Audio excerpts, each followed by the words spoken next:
अस्सलाम वालेकुम जी बेटा। हमारा आज बीएफडी का लेक्चर नंबर है 51।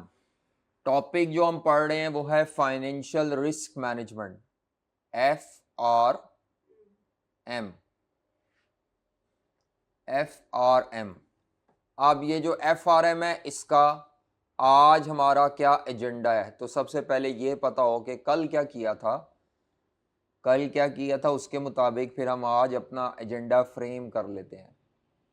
ठीक है, या फॉर्मुलेट कर लेते हैं। तो बेटा यस्टरडे वी कवर्ड के फाइनेंशियल रिस्क क्या होता है, ये हम ऑलरेडी कवर कर चुके हैं पिछले दिन प्रीवियस लेक्चर में। लास्ट लेक्चर में हमने ये कवर किया था कि फाइनेंशियल रिस्क क्या होता है। तो मैंने आपको बताया था इकोनॉमिक इन्वायरमेंट में, मार्केट में कुछ इस तरह के फैक्टर्स हैं जो अनसर्टन है, फ्लक्चुएट करते हैं, जिससे इदारा अपने फाइनेंशियल ऑब्जेक्टिव्स जो उसने सेट किए होते हैं उनको अचीव नहीं कर पाता, या उनके फाइनेंशियल ऑब्जेक्टिव्स की अचीवमेंट डाउटफुल हो जाती है।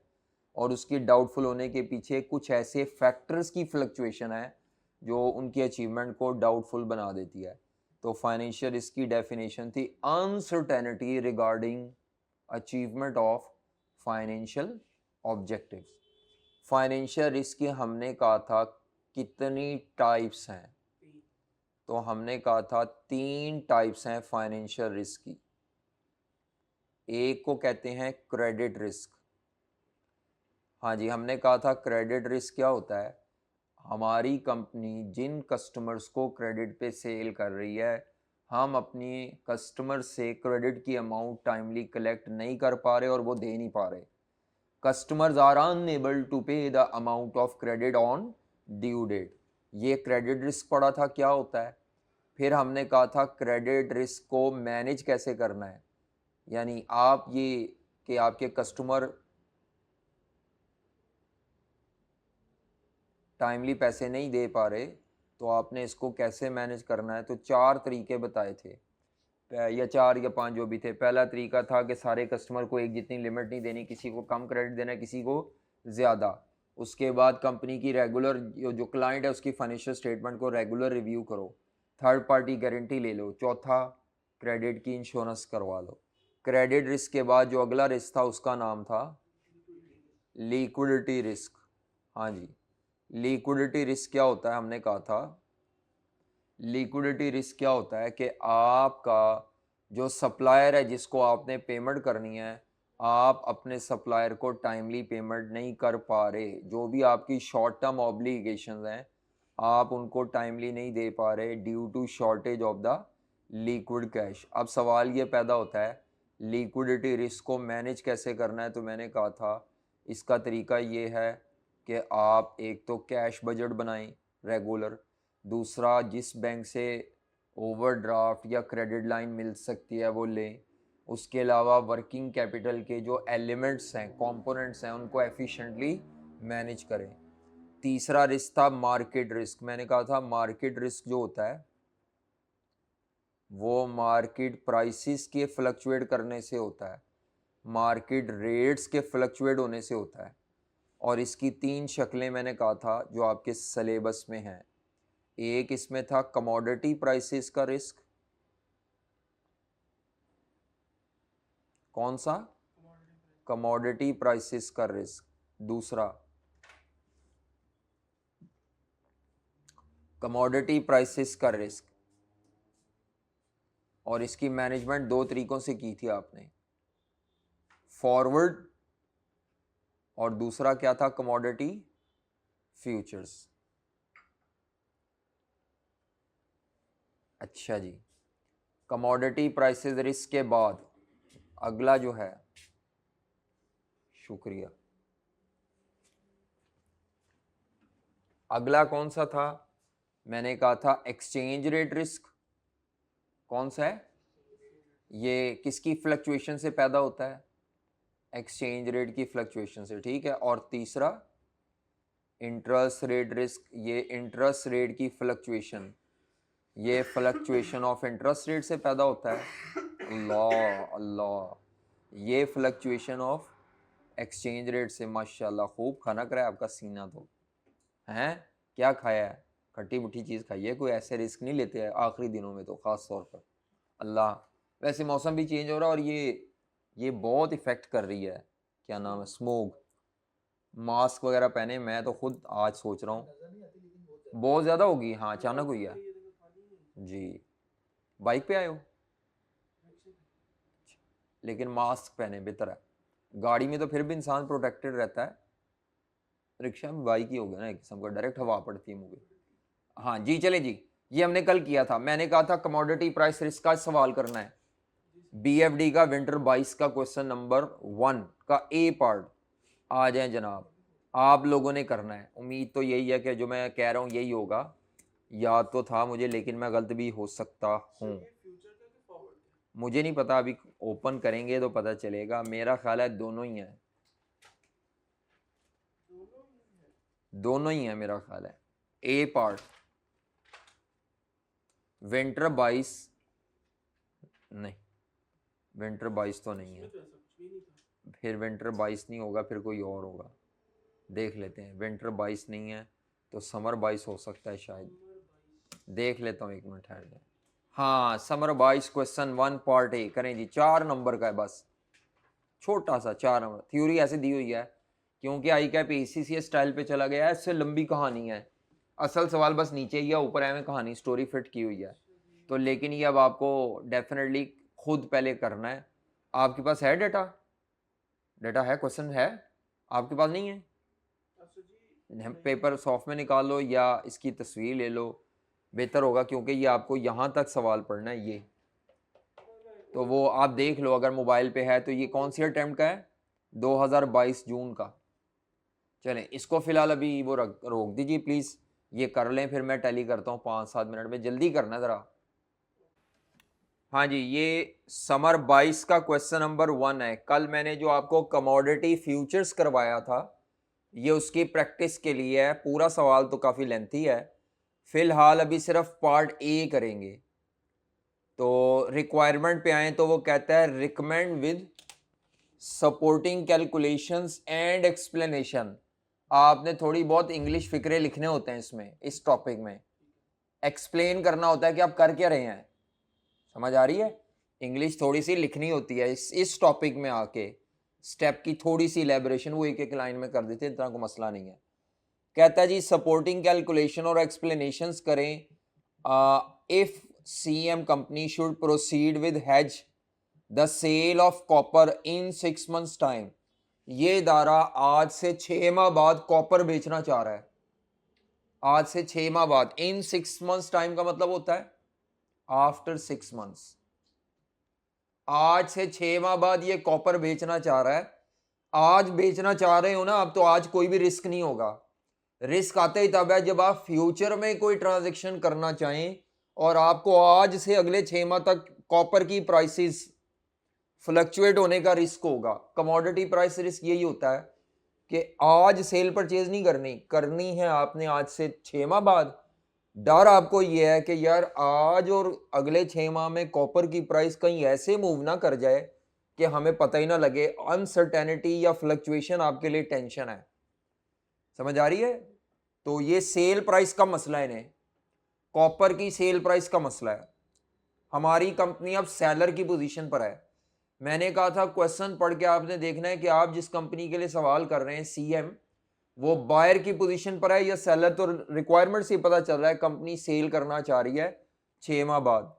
कहता है in doing so compare a hedging strategy with expected no hedge position.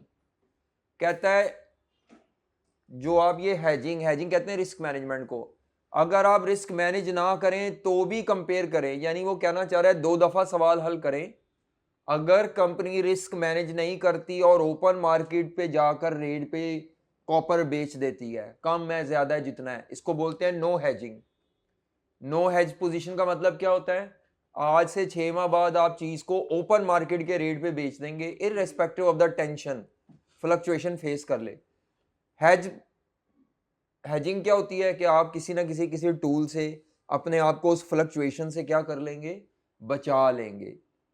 तो कहता है दोनों को कंपेयर करें और एडवाइस करें, और आपने अपना आंसर किस में एक्सप्रेस करना है, डॉलर में। वैसे ये सारे में सवाल में यूएस डॉलर ही चल रहा है, ऊपर से नीचे तक करेंसी रुपए नहीं है, सारे सवाल की करेंसी यूएसडी है। डाटा अब क्या दिया ऊपर, अब ऊपर तो स्टोरी है, सीएम एक पाकिस्तान बेस्ड कंपनी है, बलूचिस्तान में कई मेटल ये एक्सट्रैक्ट करते हैं, गोल्ड, सिल्वर, आयरन, सल्फर, ये सारा उसमें कंपनी का बताया हुआ है। ठीक है, पाकिस्तान में है और किस सूबे में है, बलूचिस्तान में। बस ये मैं नहीं पढ़ा, अब एक एक इंग्लिश का लफ्ज नहीं पढ़ा। आगे ये लाइन इंपॉर्टेंट है, कॉपर की प्राइस फ्लक्चुएट करती है।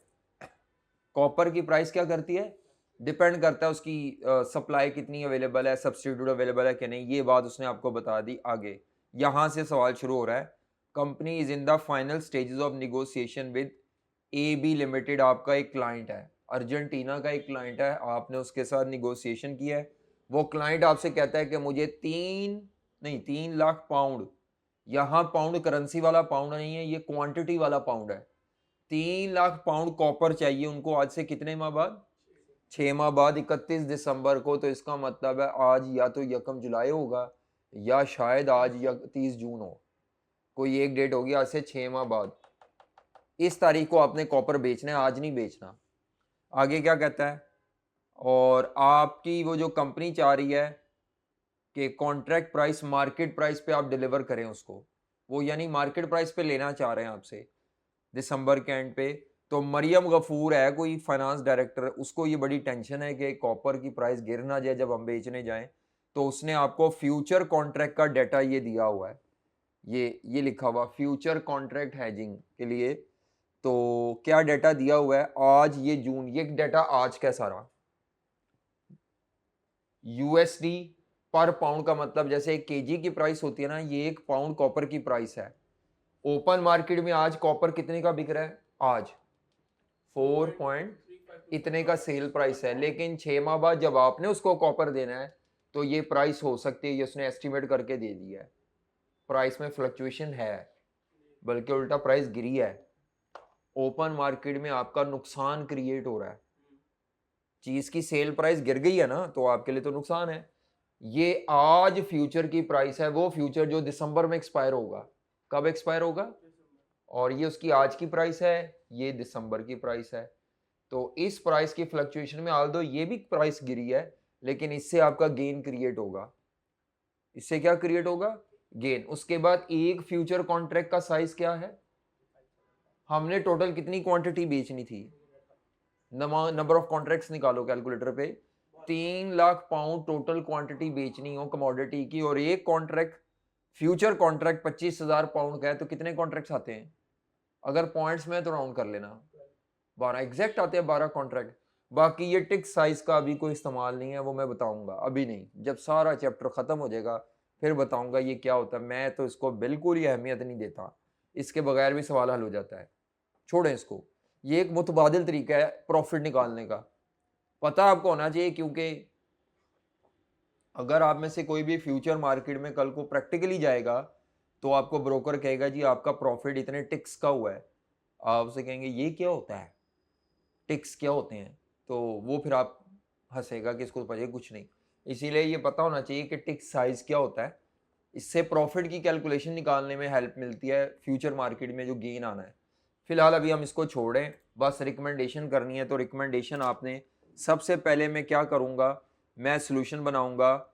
अगर हम कॉपर को सेल कर दें और हम कोई रिस्क मैनेज ना करें, नो हैजिंग, तो 31 दिसंबर को हमें कितने पैसे मिलेंगे, receipt from sale of 3 lakh pound copper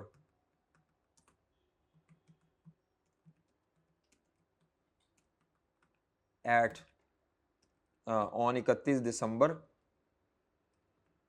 कौन सी डेट है 31 दिसंबर 2022, और ओपन मार्केट के रेट पे करना है, एट ओपन मार्केट रेट। उस वक्त ओपन मार्केट रेट कितने यूएसडी चल रहा है, 4.28 पर पाउंड। तो आपको पैसे याद रखें, जब भी आपसे कहा जाएगा ना नो हैजिंग, नो हैजिंग का मतलब होता है कि आपने ड्यू डेट पे जाके ओपन मार्केट के रेट पे बगैर किसी टेंशन के खरीदो फरोख्त कर लेनी है। तो अब हमें अमाउंट कितनी रिसीव होगी, तो हमारा सेल रेवेन्यू कितना निकलेगा, USD 4.2835 पर पाउंड, और हमने टोटल जो बेचने हैं वो 3 लाख पाउंड्स की सेल क्वांटिटी है। तो ये अमाउंट निकल आएगी 4.2835 इंटू 3 लाख पाउंड्स, ये हमारा रेवेन्यू है, इतना आता है। ठीक है, इतने USD।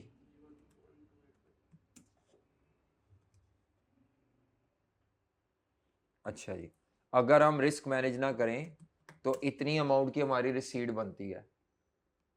अगर हम रिस्क मैनेज ना करें तो हमारी इतनी अमाउंट की रिसीट बनती है।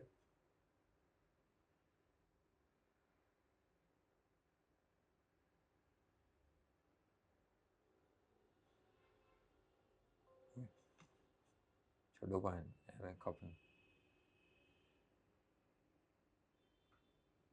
चलो अगला आ जाए। अगर आप रिस्क मैनेज करें, फ्यूचर कॉन्ट्रैक्ट से रिस्क मैनेज करें, तो मैंने कल बताया था फ्यूचर कॉन्ट्रैक्ट से रिस्क मैनेज करना है तो आज से 6 माह बाद आपने कॉपर सेल करना है। लेकिन आज और आज से 6 माह बाद आपको फ्यूचर मार्केट में 2 काम करने पड़ेंगे। एक स्टेप आपको आज लेना पड़ेगा और एक स्टेप आपको 6 माह बाद लेना पड़ेगा जब आपने सेल करनी है। तो आज क्या डेट थी क्वेश्चन के मुताबिक, जून 2022। आज क्या डेट थी, जून 2022 को। तो स्टेप नंबर 1 क्या होगा, हेज कंस्ट्रक्शन। हमारी कंपनी जी, मैंने अब इसमें कहा था इसमें 4 चीजें लिखनी होती हैं। एक स्टेप आज परफॉर्म होगा, एक स्टेप कब परफॉर्म होगा, जब आपने असल में चीजें बेचनी है दिसंबर 2022 को। स्टेप 2, क्लोज पोजीशन इन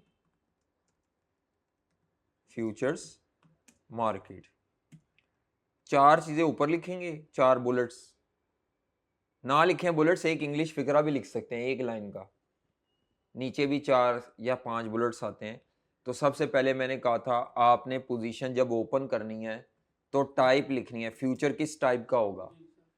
हाँ जी, कौन सा फ्यूचर होगा, बाय फ्यूचर से पोजीशन ओपन होगी या सेल फ्यूचर से होगी। तो मैंने कहा था अगर हमारी कंपनी सेलर की पोजीशन पर है तो आप यहाँ पे कौन सा फ्यूचर लिखेंगे, सेल कॉपर फ्यूचर। और क्लोज किससे करेंगे, साथ ही नीचे लिख लें बाय, उल्टा एग्रीमेंट, बाय कॉपर फ्यूचर। कुछ नहीं बाय करना, कुछ नहीं सेल करना, सिर्फ लिखने के लिए। अच्छा, एक्सपायरी डेट फ्यूचर की क्या लेनी है वो खुद उसने बता दिया है, बल्कि ये टाइप शाइप ये वो लिखना वहाँ ज़रूरी नहीं है पेपर में, सॉरी। डायरेक्ट बस वही लिखें, सेल फ्यूचर बाय फ्यूचर, नाम जो बुलेट्स लिख रहे हैं। सबसे पहले फ्यूचर की ये टाइप लिखते हैं, सेल है कि बाय है। उसके बाद क्या लिखते हैं, एक्सपायरी डेट लिखते हैं फ्यूचर की, तो दिसंबर एक्सपायरी। आज आप ये एक्सपायरी डेट सेलेक्ट करेंगे। इसके बाद फ्यूचर की आज की प्राइस क्या है, 30 जून वाले दिन आज फ्यूचर की प्राइस क्या है। हाँ जी, 4 पॉइंट फ्यूचर की प्राइस थी, 4 पॉइंट फ्यूचर कॉन्ट्रैक्ट की 4.3675।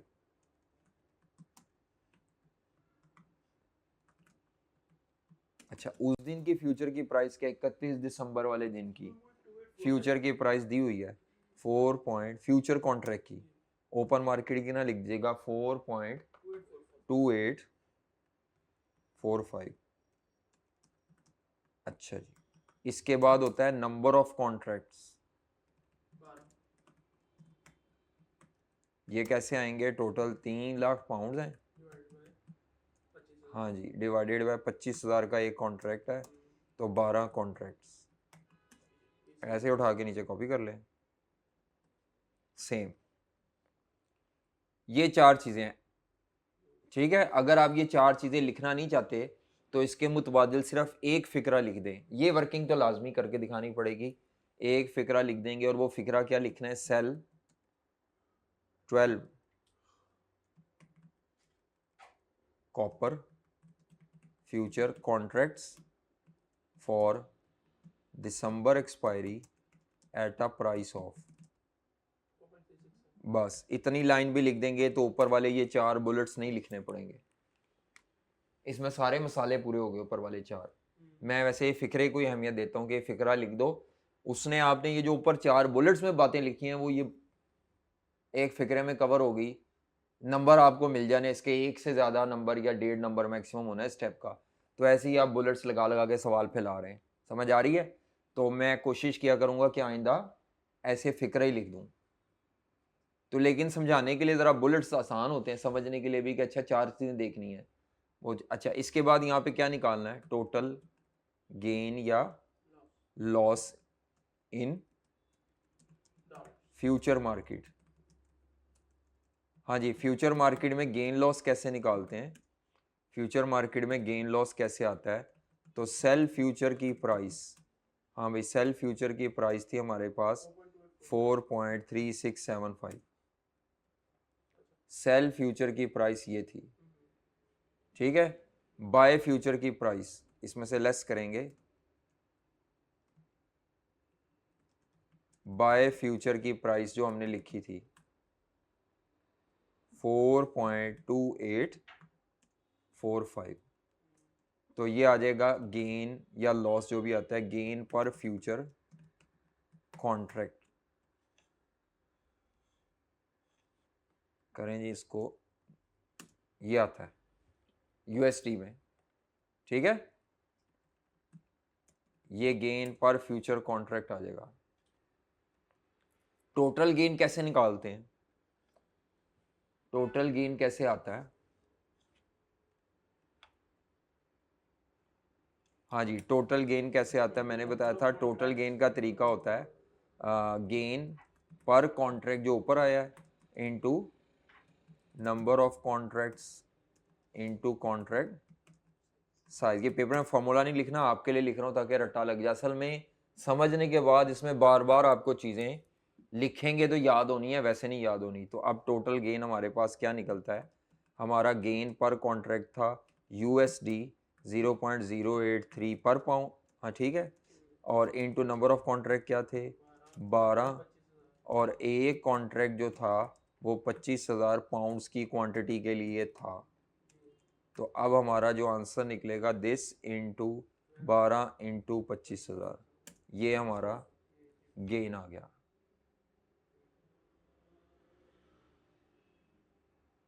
चलो अब इसके बाद अगला क्या करना है? ये 2 स्टेप्स हो गए हमारे। डेट्स का ख्याल ज़रूर रखना है।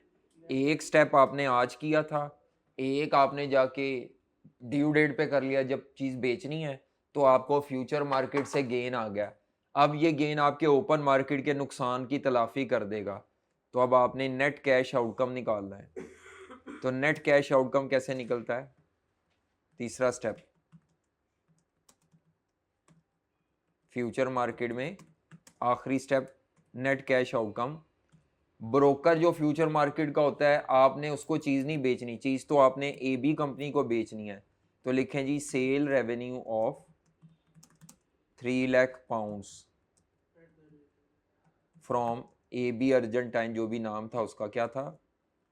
AB कंपनी था, नाम क्या था? AB लिमिटेड, एकम बिल्डर्स या जो भी है, AB limited eight open market rate. आपने उसको ओपन मार्केट के रेट पे बेच देना है। मैं यहाँ पे ओपन मार्केट रेट की जगह रेट ही लिख देता हूँ। एट कितना था जी? 31 वाले दिन ओपन मार्केट में कॉपर का रेट क्या चल रहा था? ओपन मार्केट में जो रेट था, हाँ 4.2835, ठीक है। तो ये अब 3 lakh pound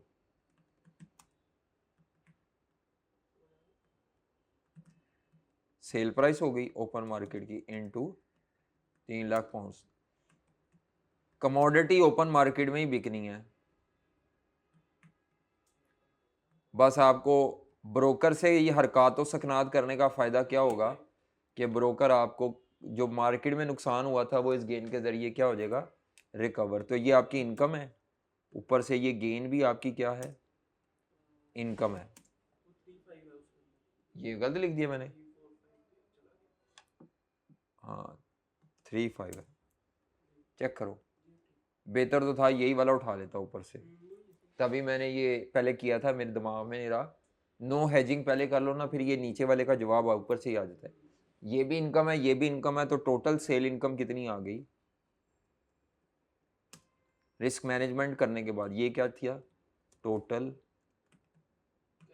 gain received from, या टोटल गेन फ्रॉम, अभी रिसीव नहीं भी हुआ है, डिसीजन मेकिंग हो रही है, total gain of future market. बस ये अब आपकी फाइनल रिसीट आ जाएगी आफ्टर हेजिंग, रिस्क मैनेज करने के बाद। लो जी, अब आपने देखना है कि आपको रिकमेंडेशन के लिए देखना है हाई रिसीट कहाँ पे रिसीव हो रही है।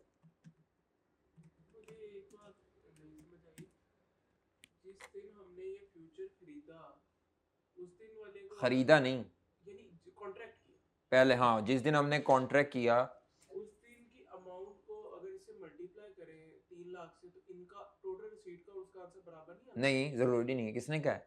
कल तो आ रहा था। कल वो इसलिए आ रहा था क्योंकि ये दोनों प्राइसेस सेम थी, ये दोनों प्राइसेस उस दिन की सेम थी, स्पॉट भी और ये वाली दोनों भी सेम थी। अच्छा, उनका वो फर्क होगा तो फिर नहीं है, ज़बरदस्ती नहीं है, ठीक है। अब रिकमेंडेशन क्या है जी? ज़्यादा पैसे कहाँ रिसीव हो रहे हैं? अगर आप ओपन मार्केट में रिस्क मैनेज ना करें तो आपको सेल कितने पैसे मिलेंगे, और अगर आप इतनी इनकम रिसीव होगी आपकी, और अगर आप रिस्क मैनेज करके चलें तो आपको ज़्यादा रिसीव होगी। तो आपको क्या कर लेना चाहिए, कंपनी का जो भी नाम है, CM या जो भी, शुड हैज इट्स कमोडिटी या कॉपर प्राइसेस रिस्क, हाँ जी, copper price fluctuation through futures contract से आपको रिस्क मैनेज कर लेना चाहिए। अगर रिसीट ज़्यादा यहाँ आती ना तो आप उसे कहते भाईजान छोड़ो, क्या ज़रूरत है रिस्क मैनेज करने की, ओपन मार्केट में जाके कर दो। ठीक है, चलो बस नमाज के लिए चले हैं। हाँ, खड़ी तो हो गई है, नमाज के लिए चलते हैं, ये मुकम्मल हो गया, अब आके फिर बाकी करते हैं आगे। जी बेटा, हमारा आज का जो एजेंडा था उसमें ये पहले तो मैंने थोड़ी बहुत पीछे डिस्कस की चीज़ें, तो हमने समर 22 का क्वेश्चन नंबर 1A करना था, वो कर लिया। उसके बाद अगला एजेंडा आज हमारा क्या है, हम एक्सचेंज रेट रिस्क की बेसिक्स करेंगे। आज हम एक्सचेंज रेट रिस्क और उसकी मैनेजमेंट सीखेंगे, तो ये हमारा आज का टॉपिक है। तो आ जाएं जनाब, सबसे पहले एक्सचेंज रेट रिस्क की मैनेजमेंट हमने करनी है।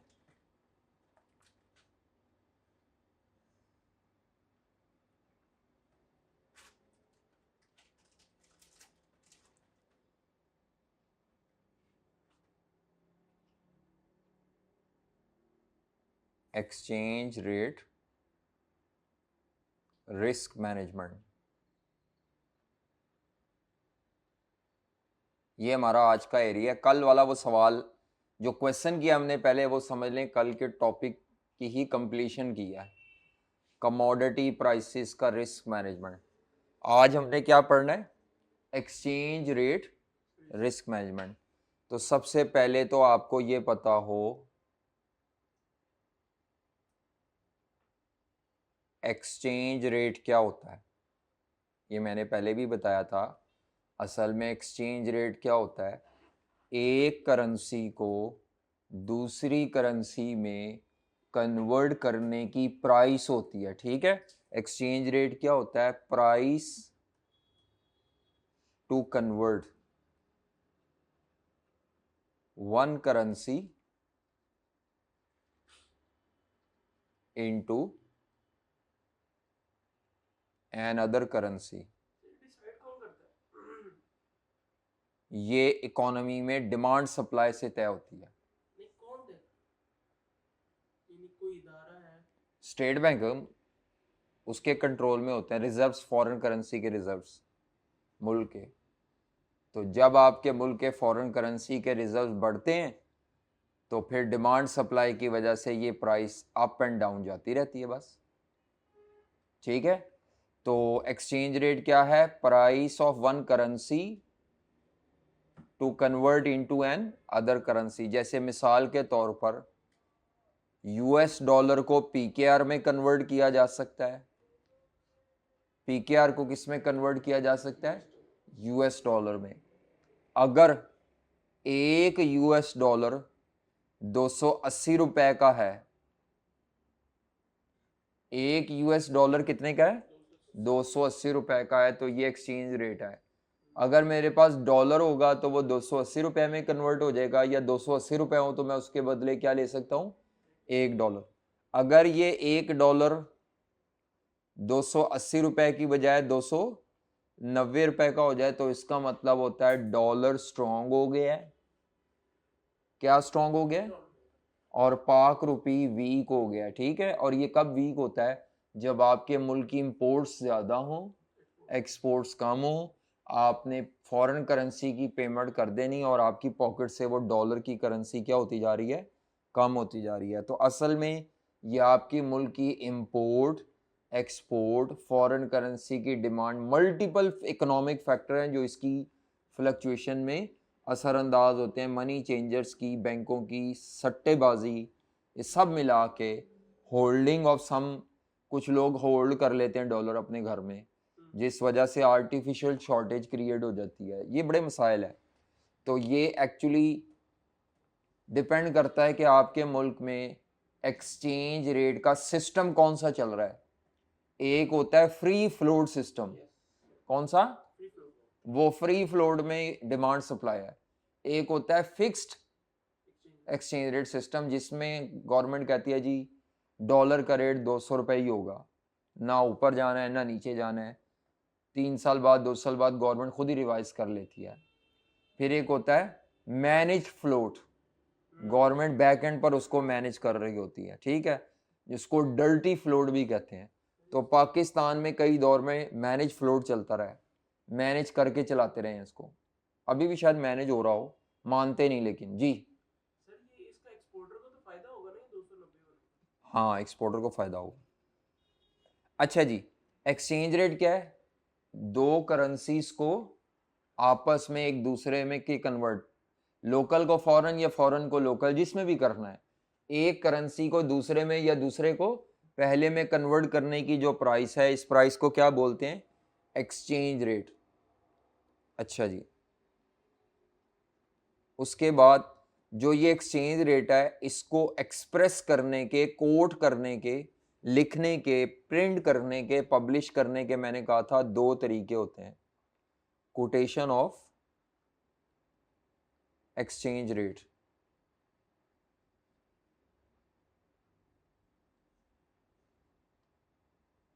हाँ जी, कोटेशन ऑफ एक्सचेंज रेट। ठीक है, या बल्कि कोटेशन ऑफ एक्सचेंज रेट से पहले expression of exchange rate. Exchange rate को एक्सप्रेस कैसे किया जाता है, फिर कोटेशन पे आते हैं। एक्सचेंज रेट को एक्सप्रेस करने का क्या तरीका है? मिसाल के तौर पर अगर मैं कह दूं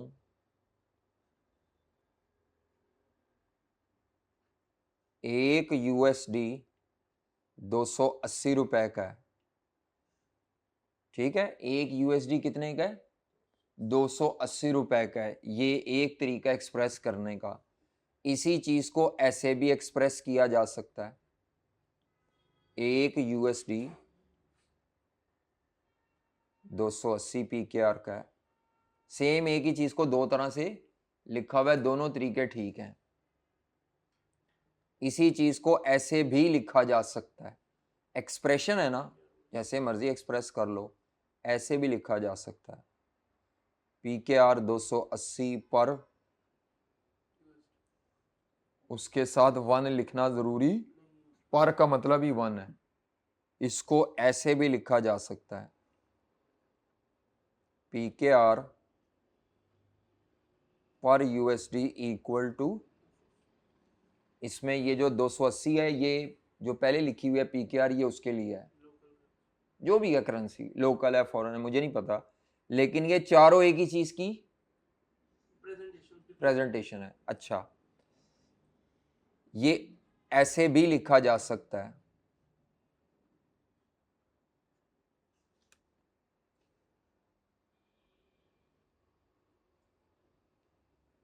PKR पर USD, पर का मतलब वही 1 USD, ठीक है। तो ये 280 यूनिट PKR के हैं, डॉलर के यूनिट नहीं है, डॉलर का 1 यूनिट है यहाँ पे। अच्छा, उसके बाद फुल एक्सचेंज रेट इस तरह लिखा जाता है, PKR पर USD इक्वल टू 280 और 285। ये दो रेट्स होते हैं। कितने रेट्स होते हैं? दो रेट्स होते हैं। एक को लो रेट कहते हैं और एक को हाई रेट कहते हैं, लेकिन लो हाई हम कहते हैं इसको लो रेट, लो एक्सचेंज रेट, और इसको क्या बोलते हैं? High exchange rate. लेकिन अखबार में कई दफ़ा बाइंग और सेलिंग रेट लिखा होता है। एक रेट होता है अगर आपने बैंक से या मनी चेंजर से, बस दो हैं, फॉरेन करेंसी के डीलर दो हैं, बैंक या मनी चेंजर। किसी भी दुकान से चले जाएं, पेट्रोल पंप से नहीं मिलेगी, ये आपको लिमिटेड जगह से मिलेगी। मोनोपली है बैंकों की या मनी चेंजर की, मोनोपली है, इसलिए उनकी बात चलती है। तो एक दो रेट्स होते हैं, एक करेंसी खरीदने का होता है, एक करेंसी फॉरेन करेंसी बेचने का। इनमें से कौन सा है वो अभी बाद की बात है। तो लो, मैं इसको क्या बोलूंगा? बाइंग सेलिंग नहीं कहूंगा, लिखा भी होगा तो इग्नोर करके छोटे रेट को कहेंगे लो रेट, बड़े रेट को क्या कहेंगे? High rate. अच्छा, ये इस तरह भी एक्सप्रेस किया जा सकता है, PKR पर USD।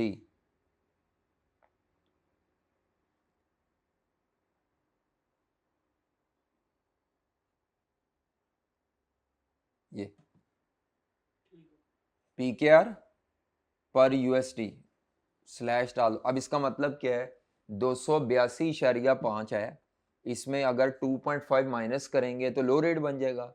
282.5 में ऐड करेंगे 2.5 तो हाई बन जाएगा। तो इसको लो हाई में कन्वर्ट करना हो तो कैसे होगा? 282.5 माइनस कर दें पहली दफ़ा, लो रेट निकालने के लिए, हाई रेट निकालने के लिए क्या कर दें? ऐड कर दें। हाँ, ये वेरिएशन डेविएशन, तो ये आ जाएगा 280 PKR पर USD, और ये कितना आ जाएगा? 285। वही चीज़ है, एक्सप्रेशन का तरीका है। हाँ, प्लस माइनस ऐसे नहीं लिखना, तो ऐसे लिखा होगा 282.5, इसको कहते हैं मिड एक्सचेंज रेट। ये जो लिखा होता है इसको कहते हैं mid exchange rate, plus minus 2.5, ये भी वही बात है। स्लैश डाल के लिख ले, प्लस माइनस लिख ले, ठीक है। ये एक्सचेंज रेट को एक्सप्रेस करने के सारे तरीके हैं, इनमें से कोई मसला नहीं। प्लस माइनस लिख दे, सीधा लिख दे, एक रेट लिख दे। जब एक लिखेगा यही लो है, यही क्या है? हाई है। अच्छा जी, उसके बाद हाँ जी, एक्सचेंज रेट में स्पॉट रेट क्या होता है और फॉरवर्ड रेट में क्या फ़र्क है? स्पॉट एक्सचेंज रेट में और फॉरवर्ड रेट में क्या फ़र्क होता है जी? पता हो किसी को? स्पॉट रेट में और फॉरवर्ड रेट में क्या फ़र्क होता है एज ऑफ नाउ जो आज मार्केट में रेट होता है उसको कहते हैं स्पॉट रेट जी? और फॉरवर्ड रेट? फॉरवर्ड रेट होता है जो एक ड्यूरेशन, जितने ड्यूरेशन के बाद की बात कर रहे हैं कि सपोज 3 माह के बाद की, 6 माह के बाद की, उस दिन जो रेट एक्सपेक्टेड है उसको फॉरवर्ड रेट। अच्छा जी, स्पॉट रेट क्या होगा? ये आज का रेट है, फॉरवर्ड रेट भी आज ही आप कंफर्म करेंगे, ठीक है। दोनों रेट आप आज की डेट पे कंफर्म करेंगे, स्पॉट रेट और फॉरवर्ड रेट। ये होगा ओपन मार्केट